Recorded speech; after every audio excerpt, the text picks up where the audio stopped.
To follow along with the activities and labs in this course, you are going to need to configure your system or ensure you've got a few things installed. So firstly, you're going to need a free Azure account. Now on the screen here and in your notes, you will see there's a link for signing up to a free Azure account. All you need to do is go to that link, and the link may differ depending on your geographical region, and you can click Start for free. It'll go to a sign-in page. You can enter your credentials if you've got a Microsoft account already and log in. And if you don't have a Microsoft account already, you can just click on the Create One link, and it will allow you to create a Microsoft account.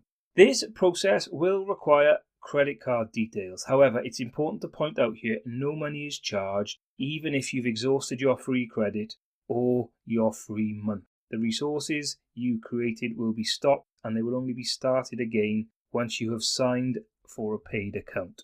You will need to install Management Studio, and again in your notes there is a link sending you to the Microsoft SQL Server page where you can download Management Studio for free. We're currently on build 17.8.1. This does get updated pretty frequently, so you can revisit this page if you want to get a more modern copy later on. You will need to install Management Studio.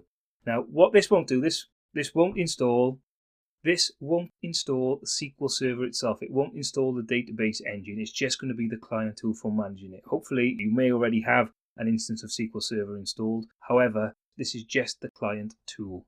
You will need Windows PowerShell.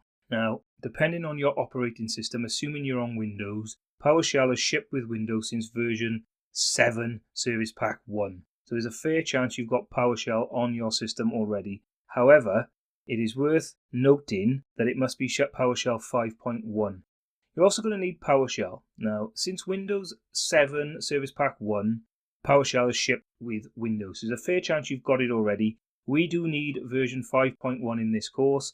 There's a link in your notes that will take you to that page, and you can see it on my screen there. That'll talk you through installing version 5.1. We will also need to install Microsoft Azure PowerShell. And again, the link is in your notes, okay? And there's a website you can go to download and install it. But you also have the option of opening up, change this there. If you open up the Windows PowerShell ISE environment, and run install module-name Azure RM, it will install the Microsoft Azure PowerShell components for you.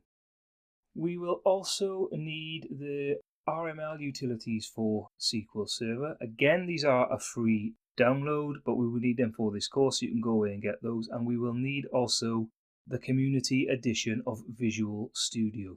This can take a little while to download and install, but it's all free. You can go away, download the link, follow the install instructions. There's a few wizards to click through, and it will install for you. Once you've got all those installed, you will be good to go. And as you can see from my screen here, I have got Management Studio installed. You can see that I've connected to a local instance of SQL Server on my desktop where I have a list of databases that are attached to my instance. You can see that I've got Eastwind